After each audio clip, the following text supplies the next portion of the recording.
오늘 또 우리 주 예수 그리스도 안에서 잘 될 수밖에 없는 여러분들에게 우리 하나님의 크시는 종과 축복이 함께 하시기를 주의 이름으로 축원합니다. 이 시간에는 예수 부활, 나의 부활, 그런 제목으로 함께 은혜를 나누고자 합니다. 이제 온 천하에 봄 기운이 느껴지는 계절입니다. 교회 마당에도 목련꽃이 봉우리를 피웠고 산수화도 꽃을 피웠습니다. 주변의 모든 나무들마다 파랗게 생기가 돋아 올라오는 것을 보면은 정말 희망의 계절이고 부활의 계절이구나, 그런 생각이 듭니다. 이 좋은 부활의 계절에 여러분의 마음에도, 여러분의 몸에도, 여러분의 가정과 일터와 그리고 여러분의 수많은 꿈들 속에도 부활의 축복이 함께 하시기를 주의 이름으로 축원합니다. 부활을 이해하기 위해서는 언제든지 먼저 선행적으로 알아야 할 것은 죽음이요 사망이라는 사실입니다. 죽음이란 무엇이고 사망이란 무엇인가? 말 그대로 죽은 것입니다. 호흡이 멈추고 맥박이 멈추고 심장이 멈춰버린 것, 활동이 정지되고 더 이상 움직이지 않는 것이 죽음이고 사망입니다. 또 성경에서는 파멸되고 무너진 것도 사망이라고 합니다. 집안이나 회사나 나라나 할 것 없이 무너지고 파멸돼 버리면은 그건 역시 죽음입니다. 지나친 고통과 괴로움도 역시 사망의 범주에 들어갑니다. 어떤 일이나 어떤 사건이나 상황으로 인하여서 마음이 너무 아파 견딜 수가 없습니다.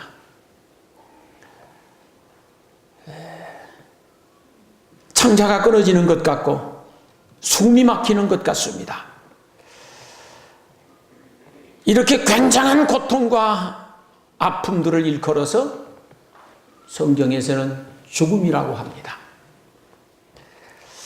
절망도 죽음입니다.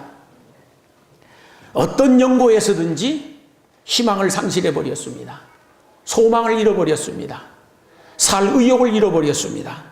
그리고 좌절합니다. 절망에 빠져 있습니다. 완전 포기 상태에 엎드러져 버렸습니다. 그러면 이것도 사망입니다. 또 성경에서는 무덤이나 지옥이나 스올이나 이런 것을 다 사망이라고 합니다. 이런 사망과 죽음의 상대적인 것이 부활입니다.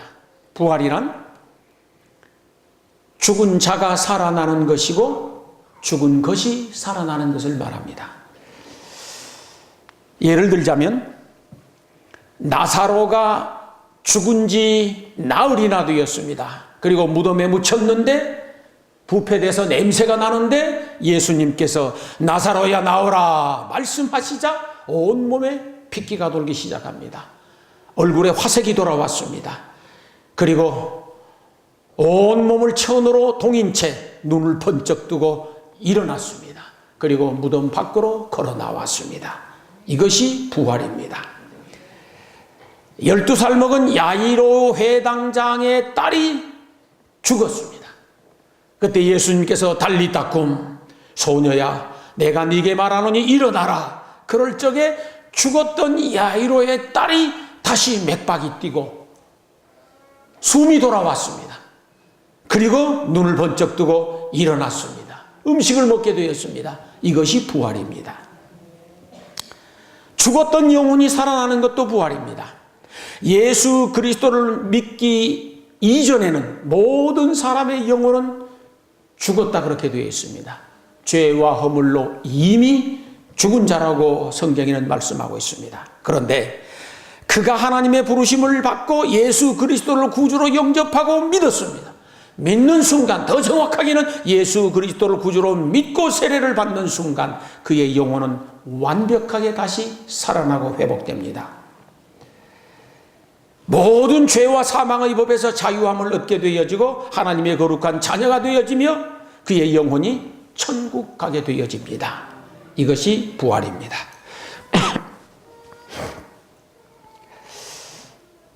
죽은 것이나 또는 죽은 것 같음이 다시 살아나는 것을 부활이라 그럴 뿐만 아니라 회복되고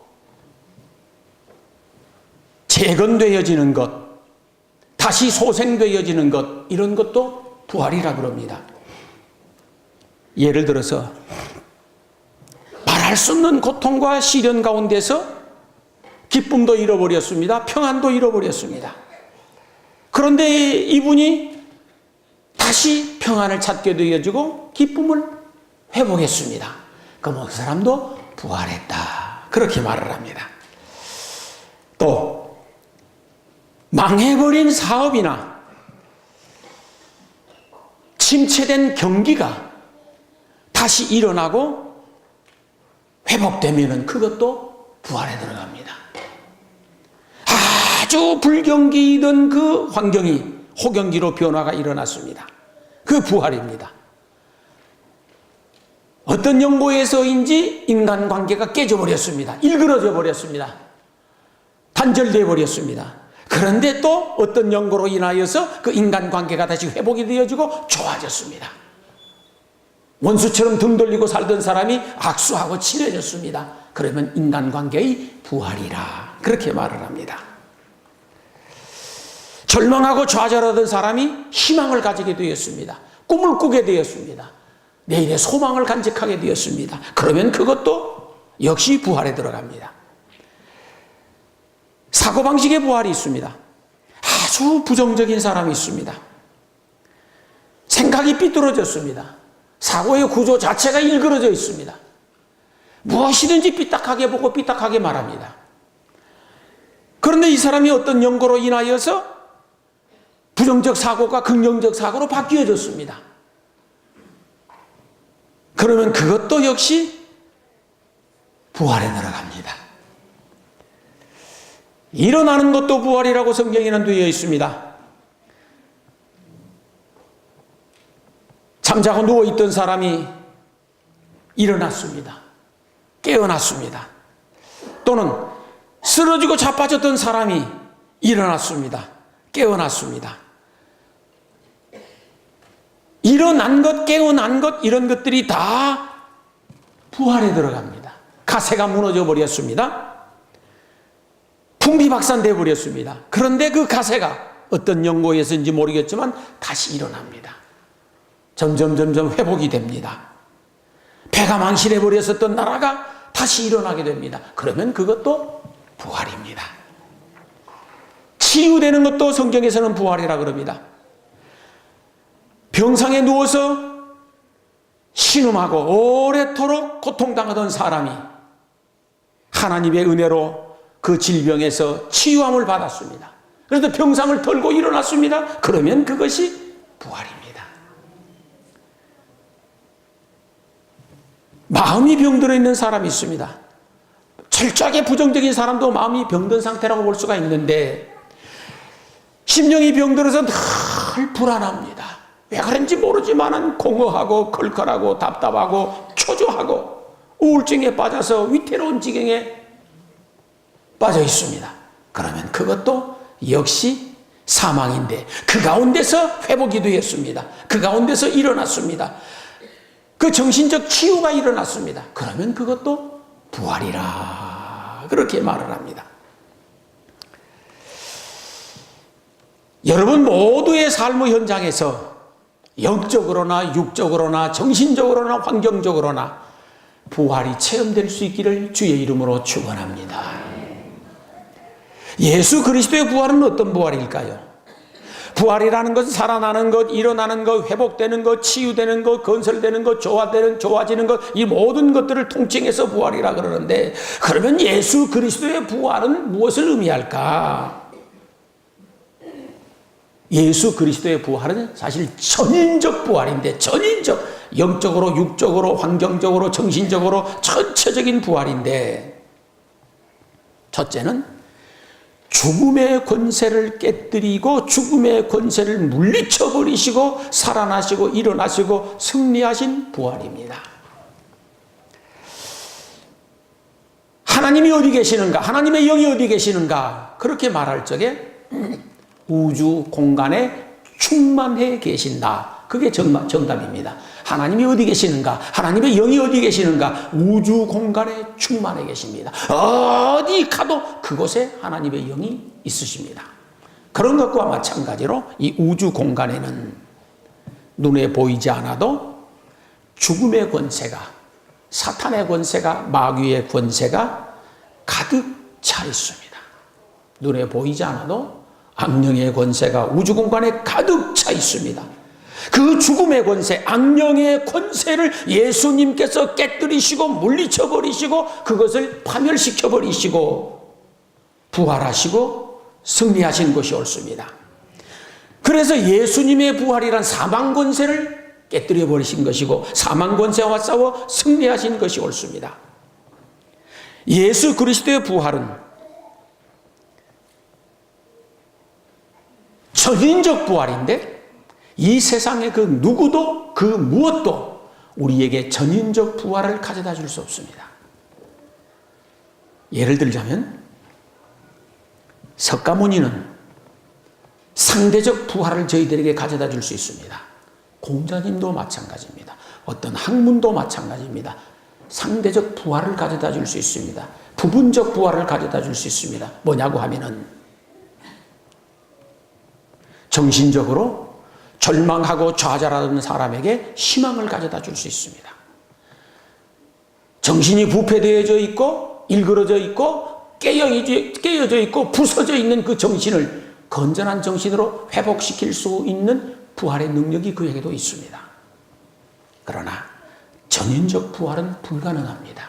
예수님만이 전인적 부활을 가져다 줄 수 있습니다. 아무리 공자님이 훌륭하고 석가모니가 훌륭하다고 하더라도 죄에 빠져서 죽게 되어진 영혼을 구원하여서 하나님의 자녀가 되도록 부활시킬 수 없으며 천국 백성으로 부활시켜낼 수가 없습니다. 지옥 갈 수밖에 없는 영혼을 천국 갈 수밖에 없는 영혼으로 부활시킬 수가 없는 것이 옳습니다. 오직 예수 그리스도 하나님의 아들인 우리 주 예수 그리스도만이 영적으로 육체적으로 정신적으로 환경적으로 천인적으로 부활시킬 수가 있습니다. 그러므로 우리 그리스도인들은 예수 그리스도의 십자가가 나의 십자가라고 믿는 것처럼 예수 그리스도의 부활이 나의 부활이라고 절대적으로 믿는 것입니다. 하늘이 무너지고 땅이 꺼지고 천지가 개벽을 해도 예수님의 부활은 곧 나의 부활이야. 예수님이 살아나신 것처럼 나도 살아날 것이고 예수님이 일어난 것처럼 나도 일어날 것이고 예수님께서 사망 권세를 깨뜨려버리고 승리하신 것처럼 나도 승리하게 될 것이라고 믿는 것이 옳습니다. 그 믿음이 나로 하여금 부활을 체험하게 만드는 것이 옳습니다. 순간순간마다 부활의 믿음과 부활의 소망을 가지고 다음과 같이 고백하시면 좋습니다. 나는 예수 그리스도 안에서 새로운 피조물이 되었어. 과거에 나는 예수 그리스도 믿기 이전에 지옥 갈 수밖에 없는 운명이었었는데 이제는 예수 그리스도로 말미암아서 천국 갈 수밖에 없는 운명이 되었어. 예수 그리스도 부활과 함께 나는 부활의 사람으로 다시 태어난 사람이야. 나는 축복의 사람이 되었고 은혜 받을 사람이 되었고 행복하게 살아갈 수밖에 없는 사람이 되었어. 과거에 나는 보잘것없는 사람이었었지만 이제는 예수 그리스도의 부활과 함께 영광스럽고 찬란한 인생으로 부활되었어. 그러므로 나는 그렇게 살아갈 수밖에 없는 사람이야.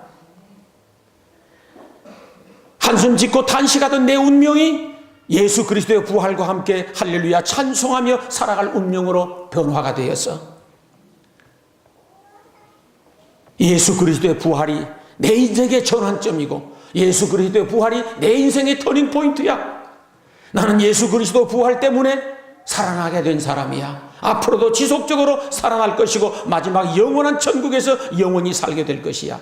끝없이 부활의 믿음과 부활의 고백을 가지고 살게 되어지면은 그 믿음대로 그 인생이 부활을 체험하게 될 것을 믿습니다.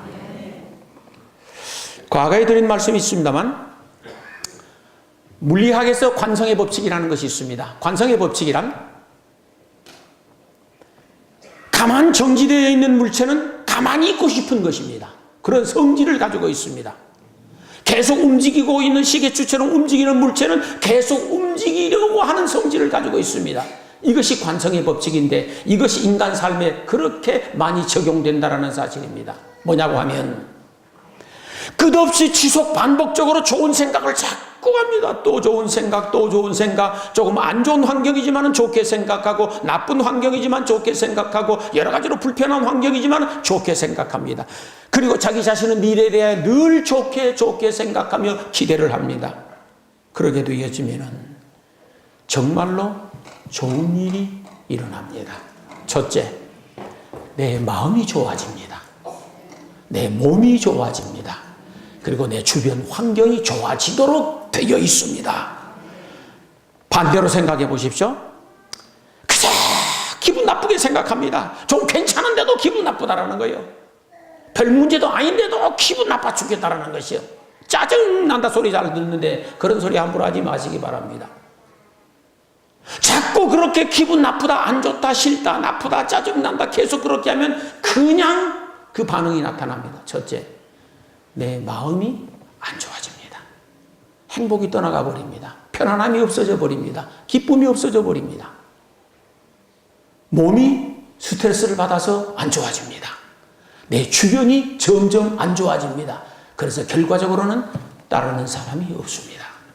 그걸 아셔야 됩니다. 보십시오. 여러분이 누군가에게 부정적인 이 얘기를 계속 들어보십시오. 계속 부정적인 이야기를 들으면 나도 모르게 부정적인 사람으로 바뀌어지고 있습니다. 반대로 계속해서 긍정적인 소리를 듣습니다. 이런 환경 속에서도 저런 환경 속에서도 그런 환경 속에서도 지속적으로 긍정적인 말을 계속 듣습니다. 그러다 보면 나도 모르는 사이에 내가 긍정적인 사람으로 변화가 일어납니다.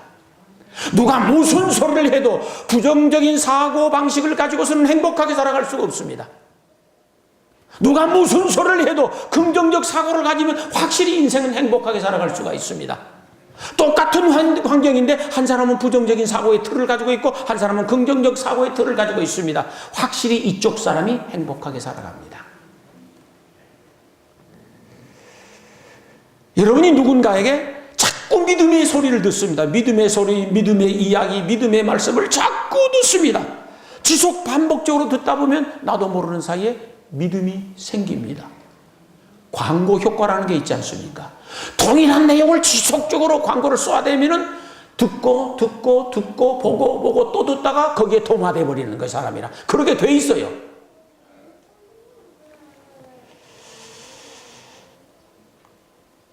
여러분이 삶을 살아가시면서 끝없이 부활의 생각, 부활의 믿음, 부활의 소망으로 살아갈 수 있게 되기를 소망합니다. 그러면 그 생각이 계속되어지면 믿음이 되어지고 그것이 믿음이 되어지면 말로 나옵니다. 말이 나오면 행동이 바뀌게 되어 있습니다. 그러면 그 사람은 틀림없이 그렇게 갑니다. 에베소서 3장 20절에 보면 온갖 구하는 것이나 생각하는 것에 더 넘치게 하시는 하나님이라 그렇게 말씀하셨습니다. 하나님은 구하고 기도하는 것에도 넘치게 하시는 분이시지만 생각하는 것에 더 넘치게 하시는 하나님이라고 기록되어 있습니다. 여러분이 어떤 생각을 하며 사느냐에 따라서 여러분의 인생이 결정되어집니다. 부활의 소망과 부활의 믿음과 부활의 생각을 가지고 내 가슴을 가득 채우게 되어지면은 틀림없이 그런 인생이 될 것이고 죽음의 생각, 죽음의 믿음, 죽음의 사고를 가지고 끝없이 살다 보면 나도 모르는 사이에 죽음의 웅덩이에 빠지게 될 것입니다. 잠언 4장 23절에는 무릇 지킬 만한 것보다 내 마음을 지키라. 이에서 생명의 근원이 남이니라 그랬습니다. 사람이 죽고 사는 것이 환경에 있는 것이 아니라 내 마음에 있더라고 하나님 말씀하셨습니다. 여러분 마음에 죽고 사는 것이 달려 있습니다. 그러므로 구하는 것도 생각하는 것도 말하는 것도 행동하는 것도 전체가 다 부활의 소망과 부활의 믿음 안에서 긍정적으로 생각하고 긍정적으로 말하고 긍정적으로 행동할 수 있게 되기를 주의 이름으로 축원합니다. 예를 들자면은 병들어서 고통 중에 있는 사람이 부활의 믿음을 가집니다. 부활의 소망을 가집니다. 내가 지금은 이렇게 질병으로 인하여 힘들하고 괴롭고 아프고 고통스러워 죽을 지경이지만은 나는 이 병에서 이기고 말 것이야. 나는 이 병을 싸워서 승리하고 말 것이야. 하나님께서 나를 치료해 주실 것이야. 나는 더 적극적으로 치료할 것이고, 나는 더 열심히 기도할 것이고, 나는 더 간절히 하나님께 매어 달릴 것이야. 그리고 열심히 운동할 것이야. 하나님은 틀림없이 나를 치료해 주실 것이야. 끝없이 부활의 믿음과 소망을 가지고 기도하고 치료하면은 그 사람은 낫게 될 것을 나는 믿습니다. 포기하면 끝인 것입니다. 실패의 쓴잔을 마신 사람이 있다고 가정을 해봅니다. 이 사람이 절망과 좌절의 한숨을 거두고 부활의 소망을 가집니다. 부활의 믿음을 가집니다. 그리고 찬송하고 기도합니다. 열심히 다시 노력하고 전심전력하고 백년천마하고 갈고 닦고 최선을 다합니다. 비록 내가 지금은 실패했지만은 멀지 않은 불원 장래에 나는 일어나고 말 것이야. 믿음으로 기도하자. 최선을 다하자. 하나님께서 나의 길을 열어주실 것이고 내 삶에 다시 은혜와 복을 베풀어 주실 것이야. 하나님이 막힌 장벽을 제거해 줄 것이고 메인 올무와 사슬을 풀어줄 것이야. 하나님께서 닫힌 축복의 문을 이제는 활짝 열어서 과거의 어느 때보다도 내 인생이 찬란하게 빛날 날이 돌아올 것이야. 나는 예수 그리스도 안에서 잘 될 수밖에 없는 사람이야. 예수 그리스도의 부활이 나의 부활이야. 예수의 부활이 나의 부활이야. 끝없이 믿고 믿는 순간, 어느 한 순간인가 몰라도 그 사람은 틀림없이 승리하게 되고 성공적인 삶으로 변화될 것을 믿습니다. 가난과 궁핍 가운데 괴로움을 당하고 있는 사람이 있다고 가정을 해봅시다. 그럼에도 불구하고 나는 잘 될 수밖에 없는 사람이야. 우리가 알거니와 부요하신 자로서 나를 위하여 가난하게 되신 예수 그리스도로 말미암아 나는 부요하게 될 것이야. 나는 다시 예수 그리스도 때문에 부요하게 될 것이고, 예수님이 살아나신 것처럼 나도 다시 나의 살림도 나의 인생도 살아나게 될 것이야. 끝없이 믿음으로 나가게 되어지면 하나님은 믿음 있는 자를 축복하십니다. 앞길이 막혔다고 가정을 해봅니다. 자신의 미래가 막막하다고 한번 가정을 해봅니다. 이때 절망하고 좌절하고 주저앉아버리면 그것으로 끝입니다. 더 이상 방법이 없습니다. 하나님은 스스로 일어나려는 사람을 일으켜 세워주시고, 그렇지 않으면 하나님도 어쩔 수 없다고 말씀하신 바가 있습니다.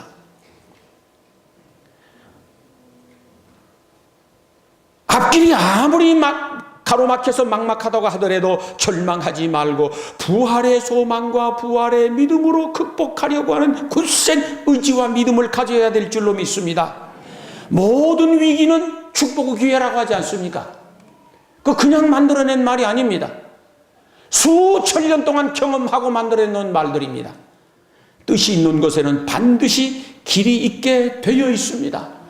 그러므로 먹구름만 쳐다보고 탄식하거나 절망하거나 한숨 짓거나 원망하거나 그러지 말기를 소망합니다.